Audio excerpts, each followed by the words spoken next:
Appeals Tribunal. So let's just start off, give us a little update of where the petition is right now. Well, we took 114 names down there, and we got a call from the city manager, Barbara, who asked me to come in and talk to him. And he had the mayor there and another gentleman who was in charge of making sure that the names were valid. And they told us that we didn't have really but 40 names that were valid. And I was stunned by that. And they said the reason was that they had to take all of them off except the ones that were in homes. They could not count the ones that were in the apartments. And I said, well, we don't understand that because people in the apartments have different addresses and they have different names, and they of course vote, and they have their own identity. Well, they told us that they could not do that, but that's not in the charter. So we went by what was in the charter.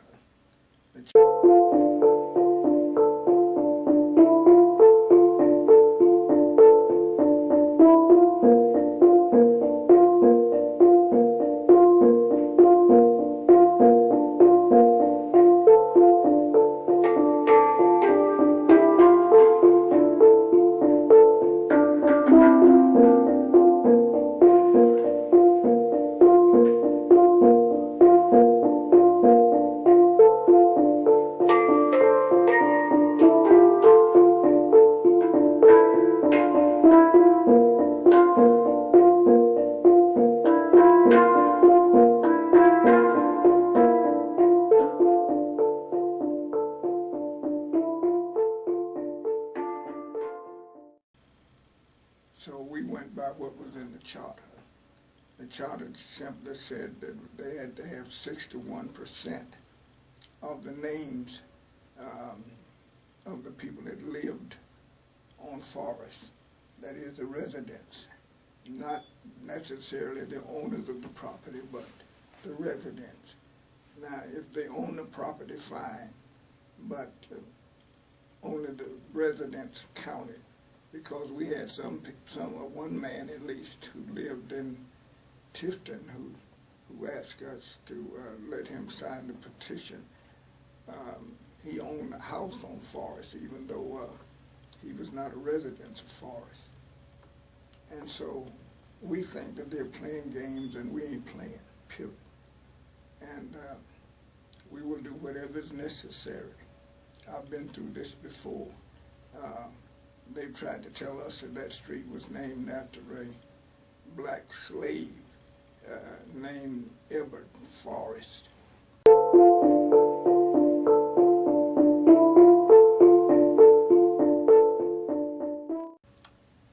Where did he get his name? Unless he took on the name of the man who owned him. And they just didn't name streets, alleys, or nothing after black men, particularly slaves in the mid-1800s. And Forrest Street is F-O-R-R-E-S-T. And why is it that street is named after somebody else except Nathan Bedford Forrest? If all of the other streets that they mentioned are named after slave owners, Patterson. If they want to give us Patterson, we'll take that, but they're not going to do that. And so we didn't bother about that. We went with the name that she gave us.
was your first reaction when, you know, you saw that more than 100 down to 40? Well, I was surprised. And you know, listen, white people do that to black folks all the time. You know, if they want something, they do it. My question is, what about all these other streets? Did they have to have 61%? No, they just did it because that's what they wanted to do.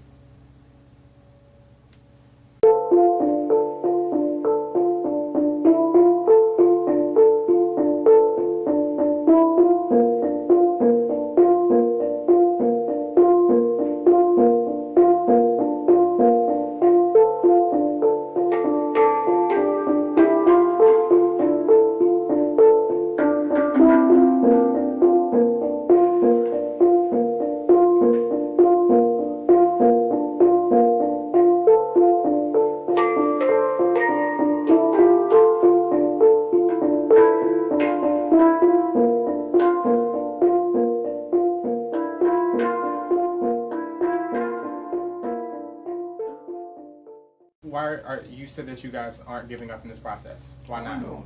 Why not give Why up? not? Why aren't you giving up? No, we don't do that. If you're involved in civil rights, you don't quit.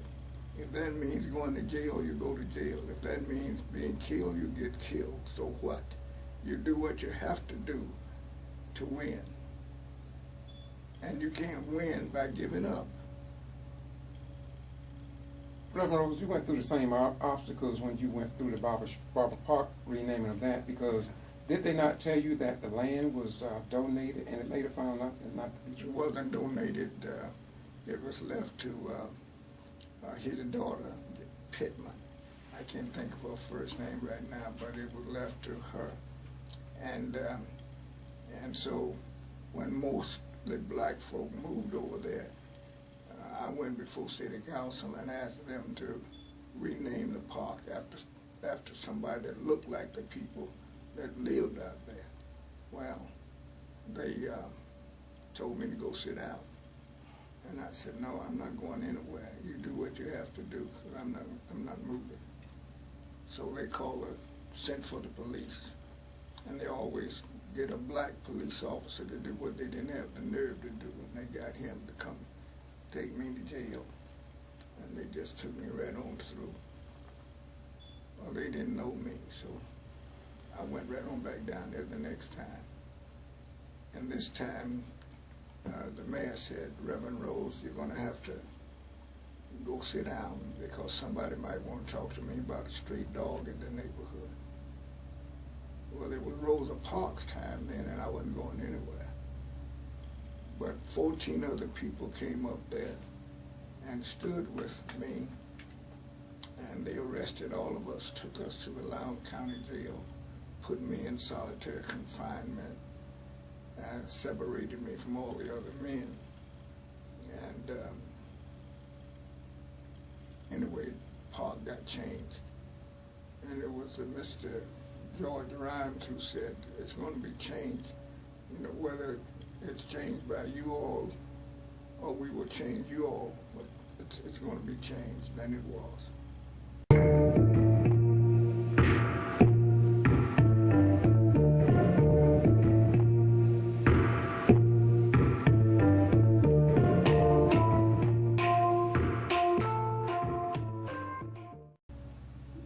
Do those experiences give you more motivation to keep? Oh yeah.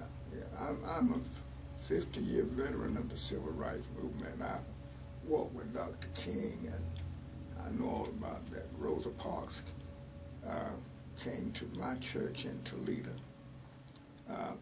as my guest at our first not reunion, but our first anniversary. And she said something that I will never forget. She said, if I had stood up because I was told to stand up, you all would still be standing still. But I don't intend to stand still.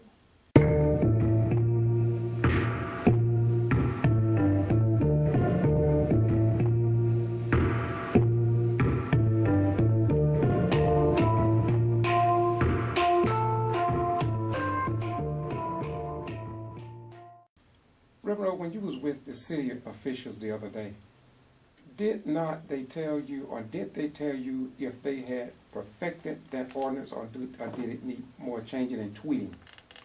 Well, they said they had to change it because it was wrong. But they didn't know that till we told them.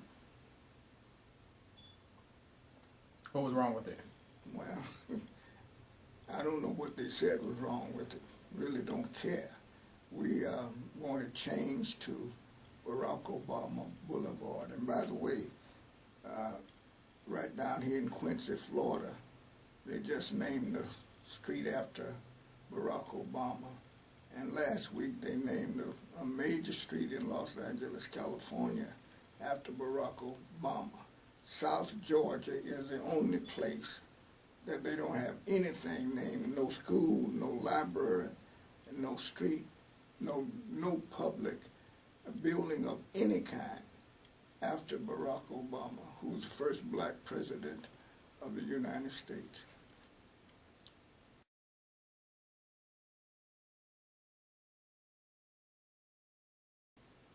My last question for you, Reverend O, is that you brought this before City Council, and when you brought it before City Council, there was other people to speak out on it. What is your response to the black people who was in opposition to it, if you have They don't know any better.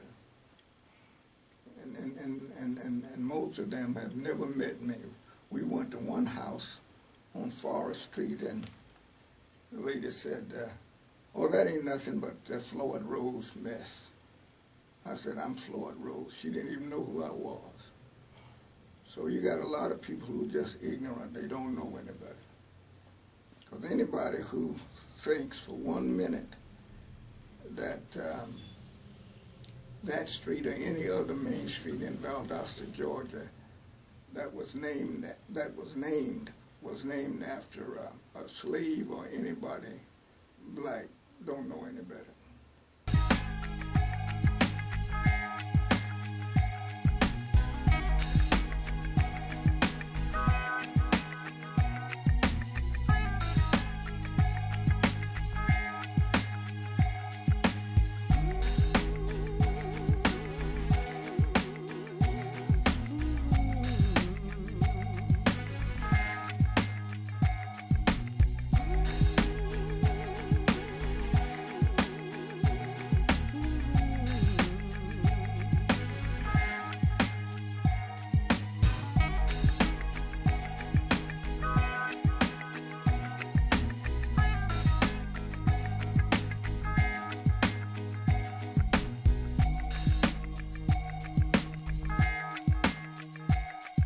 The night where he's in Judah asleep. I wonder who will wake him, bring him to his feet. Speak now or forever hold your peace. There's a night where he's in Judah asleep. I wonder who will wake him, bring him to his feet. Speak now or forever hold your peace.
A night where he's in Judah asleep. I wonder who will wake him, bring him to his feet. Speak now or forever hold your peace. There's a night where he's in Judah asleep. I wonder who will wake him, bring him to his feet. Speak now or forever hold your peace.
There's a lion where he's in Judah sleep. I wonder who will wake him, bring him to his feet. Speak now, or forever hold your peace. There's a lion where he's in Judah sleep. I wonder who will wake him, bring him to his feet. Speak now, or forever hold your peace. The violence of this beast must cease. There's a lion in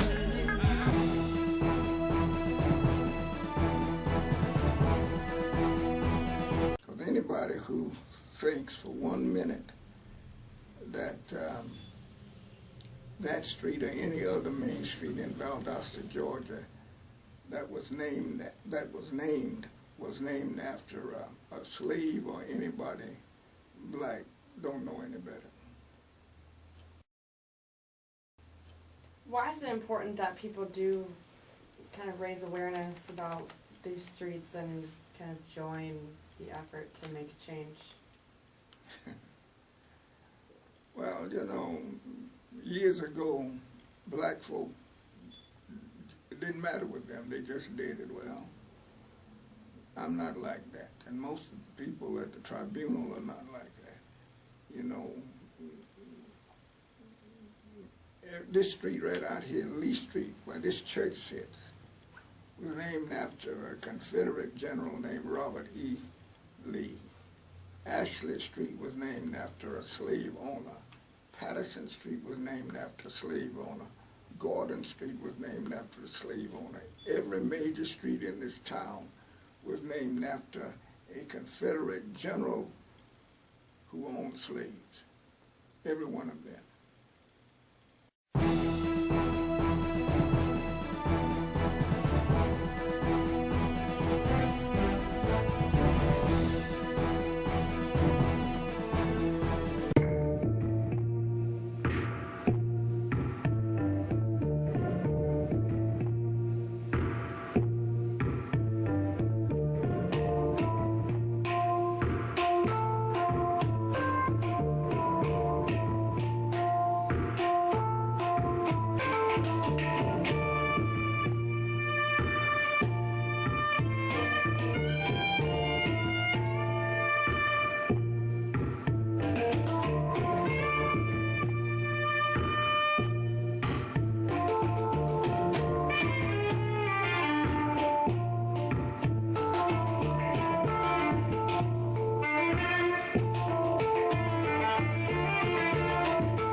So you're gonna contact me when?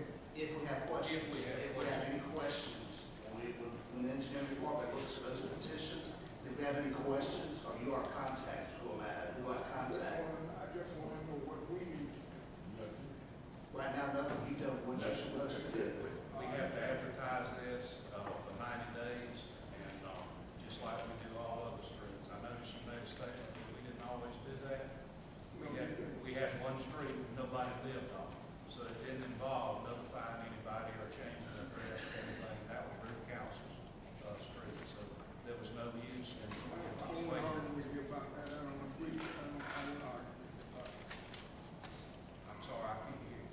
I said, I don't agree that you've always done that, like you Oh, said. I understand that. Okay. That's the situation. Sure. All right, we will take it from here. I'm John Robinson, 3227 St. Green Circle, Lake Park, and also Associate Pastor of First Antioch Missionary Baptist Church, 517 North Oak Street, here to present a letter to Mayor John Gale and the council members from our pastor and our congregation. This letter reads to Mayor John Gale and the Valdosta City Council. On August 22nd, 2018, the congregation of First Antioch Missionary Baptist Church voted to lend its support to the efforts to initiate by the People's Tribunal to rename Forrest Street Barack Obama's Boulevard. This letter is a stand as the church's endorsement and the renaming of the Forrest Street to Barack Obama Boulevard. I would like to say this is to the merits of the president that we are formally talking about, Barack Obama. We do realize that he was the first black president of the United States of America, and we do believe that he deserved to have a street named after him in this city. And we know the history of the city. We know the history that it have a dark shadow over Lowndes County and the city as far as race relations. And we do believe that it would be appropriate for a street to be named after Barack Obama. And I'd like to present this letter to the mayor. You say it to that stack of pass. All right, thanks very Thank you, much, sir. and please take into consideration what we ask. Thank you, sir. George Buster, Land 5204 Oak Drive, Valdosta, Georgia. The history of any city is very important. This is an article from the Lake Park Post, January 3, 2005. And the headline read, this particular article, the whole article is good because it lets you know what we had to go through just to get Bible Park renamed. 15 of us were arrested, and I was one of the 15. But in the left-hand corner, it says Ryan's lambast the time for its poor coverage of what was going on trying to get the park renamed. I said that the Valdosta Times published lies, misinformation, and they ignored the facts in the case, especially when they contend, I'm talking about the Valdosta Times contend, and kept publishing that the Bible Park land was donated by the family, and it was not. And they knew that, but they kept putting it in the paper. So I said that for a reason. When I came back from Omaha, Nebraska, I heard all the negative about Reverend Rose. And I'm asking that, I know you all don't have control of that paper, but it seems to me that the editor fuels the race problem in this community when you keep saying things that either, it just generates hostilities. For instance, they're saying that in 1800s, Forest Park is perhaps named after a black person, former slave. In the 1800s, I believe it would be harder for a fleet to download an elephant on his hard drive because it's almost impossible. They wouldn't do that. If a street was going to name in 1800 for a black person, it would be named Boyd. And so my thing is time now. But let Valdosta move forward, y'all. Let's not play these games. Now, we know what we had to go through just to get this park renamed. And so I'm asking the Valdosta Daily Times and the good people of this community, let's not do that. Black folk have lived with Lee Street, and if you go anywhere in Georgia, you will find a Forrest Street. And it's in their history. I talked to the historian. I told them, I've done the research. Some of these cities, they know that street is named after Mr. Forrest. You see, like Valdosta don't know. Go anywhere in the South, and you'll find that these streets are named after Confederate soldiers, and some of them just murdered black folk outright. And there's nothing wrong with having one street named after the first black president. We got one street named after Martin Luther King. It's only 7 blocks long, and I believe I've also got the shortest street in the history of the United States of America. Peace be unto you. Thank you for your time. All right. My name is Paul Ransom, 117 Sunnymead Drive, here in Valdosta, Georgia. Retired military, veteran of the Korea and the Vietnam conflict. Retired vocational instructor from the California Department of Corrections, starting at San Quentin and working at 5 other institutions. I'm here in support of renaming Forrest Street to Barack Obama Boulevard. Now, the reason for Forrest, Nathan Forrest was often described as a born military genius. His rule of action, get there first with the most men. It became one of the most quoted statements of the war. His command was responsible for the massacre of African American Union troops stationed at Fort Pillow in Tennessee. And he served as the first Grand Wizard of the Ku Klux Klan in the early years of Reconstruction. During the Battle of Fort Pillow in Tennessee, Forrest ordered the slaughter of between 277 and 295 African American Union soldiers who were attempting to surrender. The source for this information, www.biography/nation-vector-Forrest. In recent decades, Forrest have come to rival the less controversial Robert E. Lee and Thomas Stonewall Jackson as the foremost human symbol of Confederate identity. Consequently, debates have emerged wherever Forrest has been commemorated. Schools, streets, and buildings named in the general honor have been renamed. The nation-vector Forrest Park in Memphis, the location of the general's grave and the largest equestrian statue of him, has been the focus of the KKK and civil rights demonstration. Now I'm asking in the name of good common decency for you to rename Forrest Street, which is predominantly African American, which is named for Nathan Bedford Forrest, the Grand Wizard of the Klan, a mass murder of African Americans. Rename that street for Barack Obama Boulevard, our first African American president, the savior of General Motors and the Chrysler Corporation, a man of integrity who. Sorry, 3 minutes. My name is Linda Battle, and I'm speaking to the council and the mayor. I think President Barack Obama was a good president, and I did vote for him. But I think it's irrelevant for us to name a street after him in Valdosta because he doesn't have any significant ties to Valdosta. Just to name a street after someone because of their race, that is being racial. I think there are more important fish to fry in Valdosta than think about renaming the street. We should be concerned more about the judicial system here and the criminal system here. But naming a street after somebody, that's just a controversy we don't need in Valdosta. I think it's just stirring up unnecessary controversy. Thank you, ma'am. Anybody else that would like to speak? Is anybody else? My name is James Walker. I live at 4061 Pond Road. I grew up here in Valdosta. Our first house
saying that Nathan Buster Forrest was the founder of the Ku Klux Klan. He has no proof of it. He cannot show you no proof of it. And if he can't, if he does, I'd like to see it. And other than that, you know, one of the other gentlemen said the pastor at First Antioch Church. So I guess they're just going to throw Mr. Reverend Elbert Forrest under the bus for founding that church over there. And it seems like to me that they want to have their local history of the congregation of people here, and I would like to see them claim Forest Street, but there's no records. They can't find no records here that it was named after Forrest. Now, the pages of y'all's minutes, when they're naming that street, Elbert Forrest's name is on both of them pages. I have never seen Nathan Buster Forrest on there. So it seems like, you know, if you want local history, you keep with your own people, keep it here. And if they would like to prove any of the stuff that they've been saying about Nathan Buster Forrest, I'd like to answer. And if there's any ways, you know, I can help. I know that you don't have to go through and do y'all's things. But the other thing is with how they got the signatures, you know, using Forrest as a plan and not even mentioning the other Reverend Forrest. I kind of see a problem about how they went about doing it. Thank you. Thanks, sir. All right, anyone else? In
I'm Dwayne Johnson, a local business owner, 4029 Sandy Run, Valdosta, Georgia.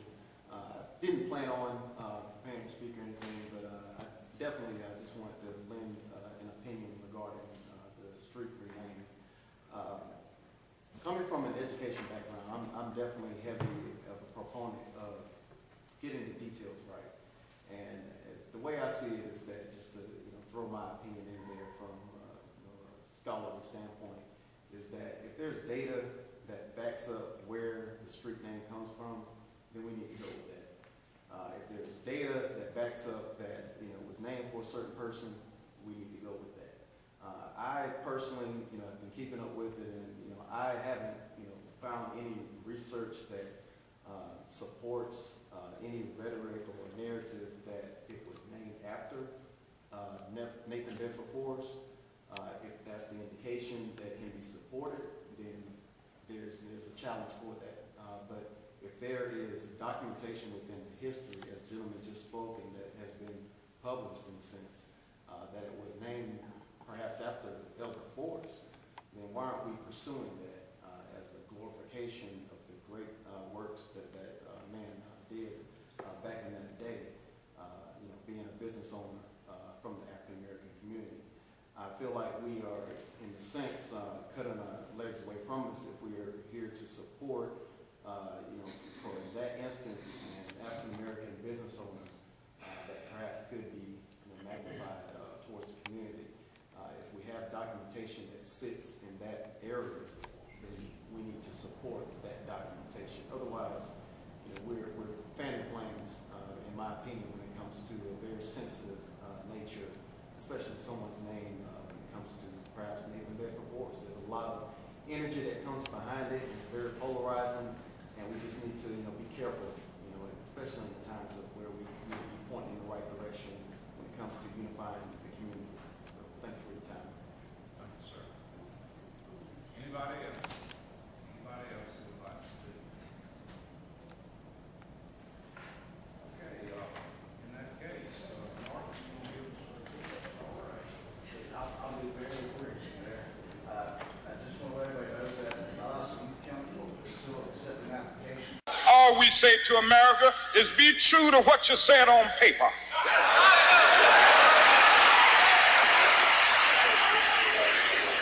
If I lived in China or even Russia or any totalitarian country, maybe I could understand some of these illegal injunctions. Maybe I could understand the denial of certain basic First Amendment privileges because they haven't committed themselves to that over there. But somewhere I read of the freedom of assembly. Somewhere I read of the freedom of speech. Somewhere I read of the freedom of press. Somewhere I read that the greatness of America is the right to protest far right.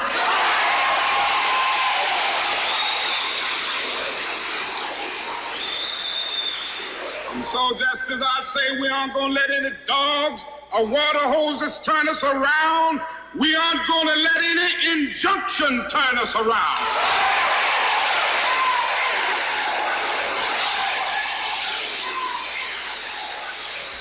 Well, I don't know what will happen now. We've got some difficult days ahead. But it really doesn't matter with me now because I've been to the mountaintop. I don't mind.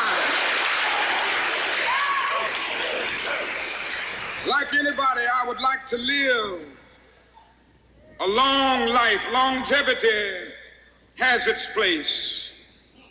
But I'm not concerned about that now. I just want to do God's will. And He's allowed me to go up to the mountain.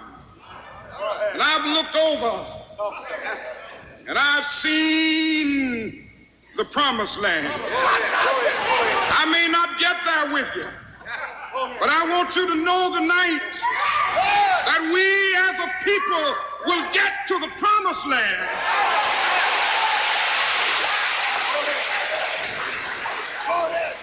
So I'm happy tonight. I'm not worried about anything. I'm not fearing any man. Mine eyes have seen the glory of the coming of the Lord.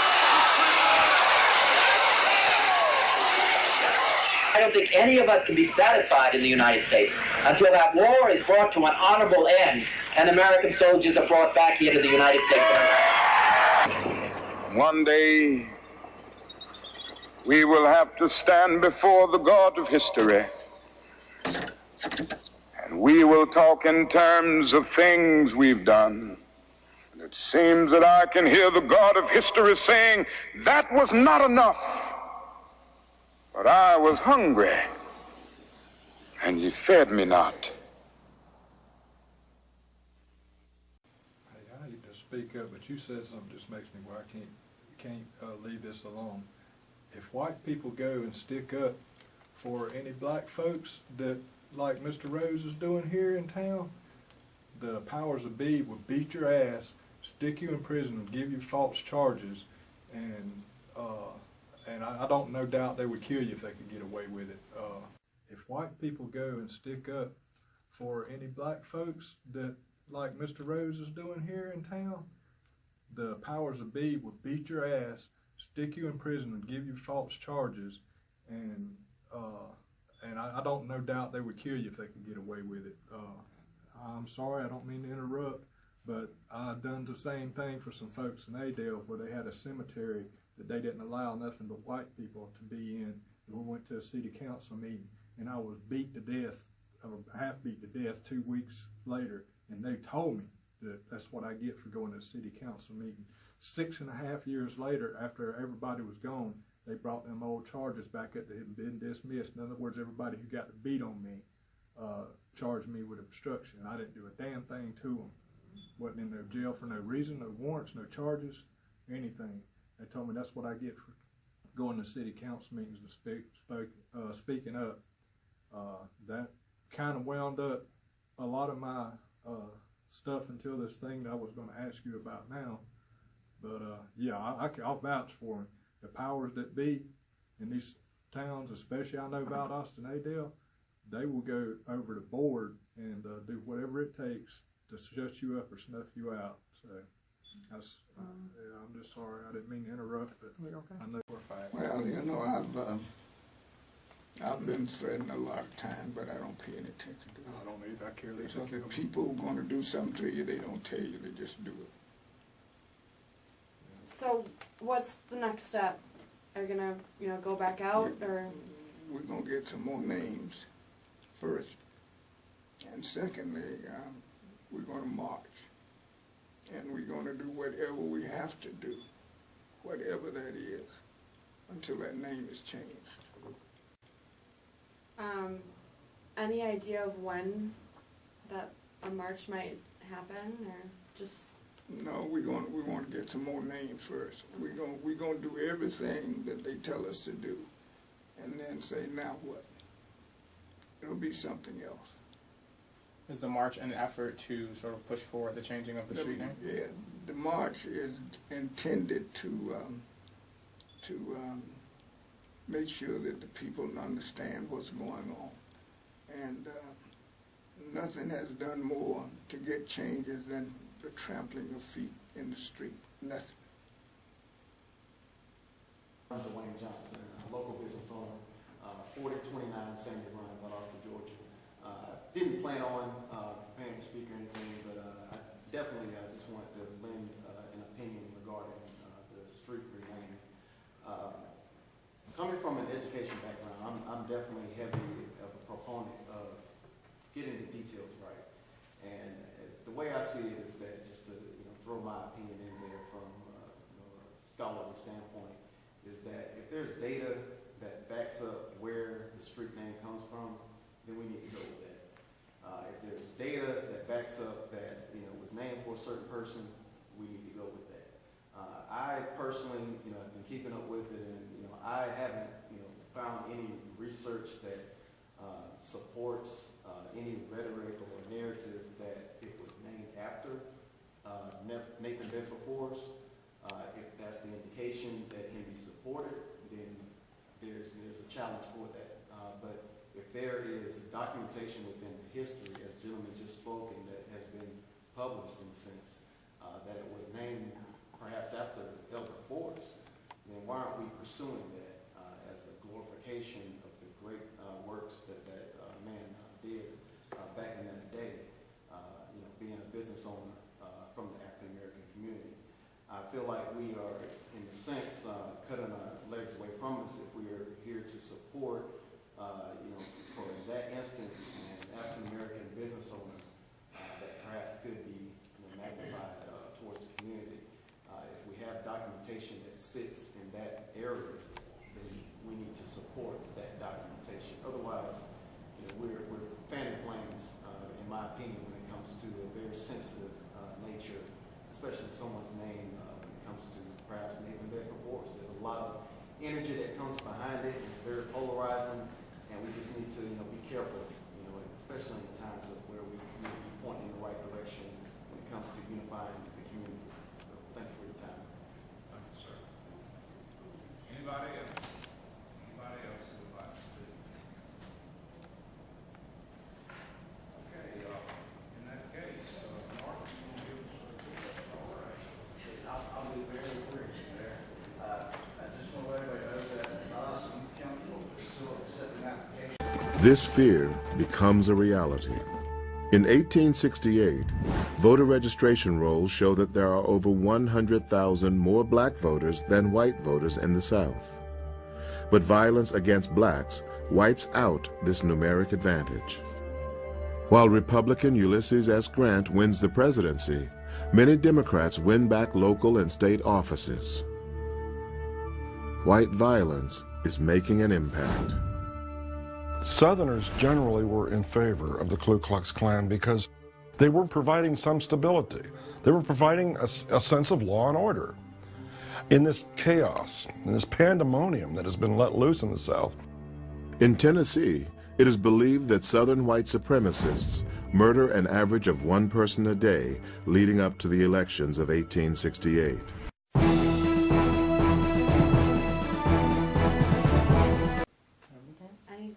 Anything else that we missed or you want to add? No, George was in the meeting with me, but you have anything? Well, you asked, I just like that you can comment on this, I think be appropriate. The main thing that you talked about was, you brought to their attention was the fact about the owners of the residences, and you addressed that. Yes. Yeah, so we state that again. Well, they told us first that the residents could sign the petition. That's the people who lived on Forrest Street. Well, now they want to say that you got to own the property. Oh, movie gold. That you have to own the property, or Yeah. just one name per property? No, you have to own the property. But most people that live on Forrest Street are tenants. Right. Yeah, I just, we had talked to the city and they said it was just a matter of like one name per parcel. It wasn't necessarily a homeowner, but did they tell you that they had to own the property? No, but here's what they said. They said that at an apartment building, only one person in that apartment could sign the petition. How much sense does that make? None. Why do you think that's so crazy? It's crazy because if you are a voter, you vote. You get your mail at a separate address. I live in a gated apartment. I got a mailbox. The person next door to me has a mailbox right next door to me. Well, nobody tells us that one of us can't vote because there are two separate apartments there. But here's the premise, I believe, and you can answer this. I think what they would say is this. They probably would say to you that, well, you have 5 voting people in one house, but all those people couldn't sign the petition. I'm saying that's stupid. Okay, so you're saying, well, even at that, would you say that each apartment is different because those are different families? Different families. They vote. They get their mail. They're the same apartment, but they're different people. That's it. All right, thank All you right. so much. Thank you. Thank you. Appreciate you coming. Boy, I'm hot. Normally, I don't You and get all the rest of it. I mean, what was the last one?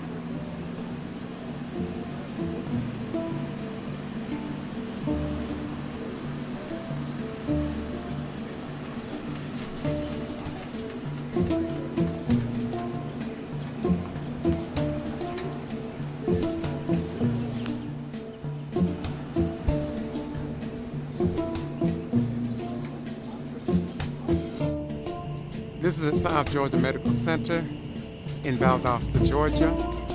Let us commend the people at Valdosta Medical Center, that is the local hospital in Valdosta, Niles County, for respecting our active duty at Moody Air Force Base, disabled, retired military veterans, and the parents of veterans, the mothers that lost their children on foreign battlefields in time of war. We want to thank the South Georgia Medical Center for doing what the Valdosta Annex and Valdosta City Council refused to do. There is no flag being flown. And I believe the people of Valdosta should commend the South Georgia Medical Center for showing respect to the active duty personnel at Moody Air Force Base. If no other news media addresses this issue nor publish it to the general public, I'm going to continue. I served in the military for over 20-some years during the Vietnam era, and I do believe that if our children can put their lives on the line, then surely our elected officials should be able to fly the Georgia flag here in Valdosta, Lowndes County, and the largest metro city in South Georgia. Bye-bye, we're gone.